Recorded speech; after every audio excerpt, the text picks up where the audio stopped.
Hello friends, welcome to रसोई the kitchen. आज मैं आपके साथ शेयर करने जा रही हूँ अंडे आलू का सालन। इसको एग करी भी बोलते हैं। तो चलिए शुरू करते हैं। तो यहाँ मैंने 4 अंडे लिए हैं, जिसको मैंने पहले ही उबाल कर रख लिया था। सबसे पहले हम अंडों में कट लगा लेंगे, ताकि जब हम अंडे फ्राई करेंगे, एक तो ये चिपकेंगे नहीं और दूसरे ये अंदर तक फ्राई हो जाएंगे, जिससे अंडे का सालन बहुत अच्छा बनता है और इससे अंडों में टेस्ट भी बहुत अच्छा आता है। तो इसी तरह करके हम सारे अंडों में कट लगा लेंगे छोटे छोटे। आप चाहें तो इनको बिना फ्राई करके भी डाल सकते हैं, लेकिन अंडे फ्राई करके डालने से एग करी में टेस्ट बहुत अच्छा आता है। तो यहाँ मैंने सारे अंडों में कट लगा लिए हैं।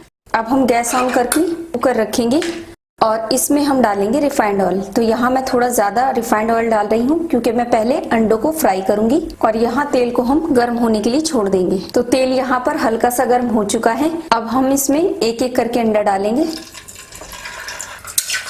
और इसको हल्के से घुमा देंगे। और आप जब अंडे फ्राई करें तो आप बहुत ध्यान से फ्राई करें, क्योंकि अंडे फ्राई करते में इसकी स्किन थोड़ी सी फट जाती है, तो तेल आपके ऊपर आ सकता है। तो देखिए, हल्के से गोल्डन ब्राउन होने लगे हैं। अभी इसको मैं और फ्राई करूंगी। आप चाहें तो इसको हल्का गोल्डन ब्राउन भी फ्राई कर सकते हैं। तो देखिए, यहाँ ये अच्छे से फ्राई हो चुके हैं। अब हम यहाँ पर गैस ऑफ कर देंगे और अंडों को हम एक प्लेट में निकाल लेंगे। तो देखिए, यहाँ पर मैंने अंडों को फ्राई करके निकाल लिया है। अब हम एक्स्ट्रा ऑयल एक बाउल में निकाल लेंगे और जितने ऑयल में हमें ग्रेवी बनानी है, उतना ऑयल हम कुकर में छोड़ देंगे।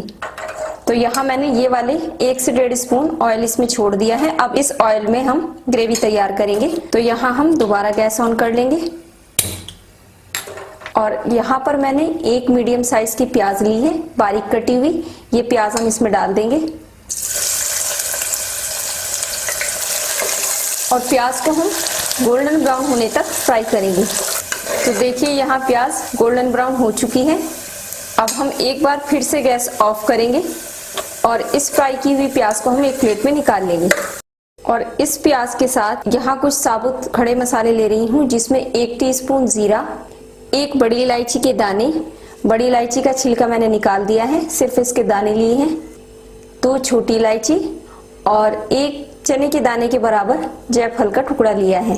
तो ये मसाले हम इस प्याज में डालकर पीस लेंगे। इसका एक हम फाइन पेस्ट बनाकर तैयार कर लेंगे। तो यहाँ मैंने पेस्ट बनाकर तैयार कर लिया है। अब हम यहाँ गैस ऑन करेंगे और इस तेल में अब हम डालेंगे 1 टीस्पून लहसुन अदरक का पेस्ट। इसको थोड़ा सा भून लेंगे। और यहाँ मैंने कुछ मसाले लिए हैं, जिसमें 3 टीस्पून धनिया पाउडर, 1/4 चम्मच हल्दी पाउडर, ½ टीस्पून कश्मीरी लाल मिर्च पाउडर, नमक स्वाद के अनुसार, ½ टीस्पून लाल मिर्च पाउडर और 1/4 चम्मच गरम मसाला। ये सारे मसाले हम इसमें डाल देंगे और थोड़ा सा पानी ऐड करेंगे। तो यहाँ मैंने लगभग आधा कप पानी डाला है, ताकि मसाले जले नहीं। और मसालों को हम तब तक भूनेंगे जब तक कि मसालों से तेल छूटने न लगे। तो देखिए, यहाँ मसाला बहुत अच्छे से भुन चुका है। अब इसमें हम डालेंगे प्याज वाला पेस्ट। इसको थोड़ा सा मिक्स कर लेंगे और इसको मिक्स करने के बाद यहाँ मैंने 3 मीडियम साइज के आलू लिए हैं, जिसको मैंने ऐसे मोटाई में काट लिया है। आप अपने हिसाब से छोटा भी काट सकते हैं। और ये आलू अब हम इसमें डाल देंगे और इसको हम 1 से 2 मिनट के लिए ऐसे ही भून लेंगे। आलू को 1 से 2 मिनट मसाले में भूनने के बाद अब इसमें हम ऐड करेंगे पानी। और पानी आप उतना डाल सकते हैं जितना आपको इसमें ग्रेवी रखनी है। और अब लगभग 1 कप पानी में इसमें और डालूंगी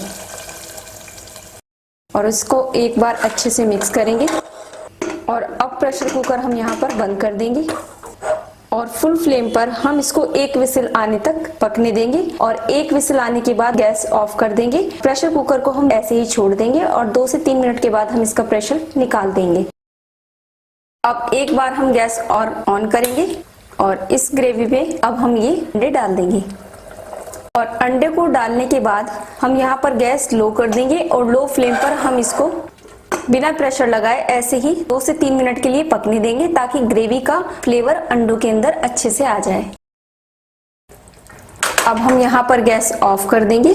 इसको हम गार्निश करेंगे हरे धनिये के साथ। तो लीजिए, एग करी बनकर तैयार है। और आपको ये रेसिपी कैसी लगी, प्लीज कमेंट करके जरूर बताएं।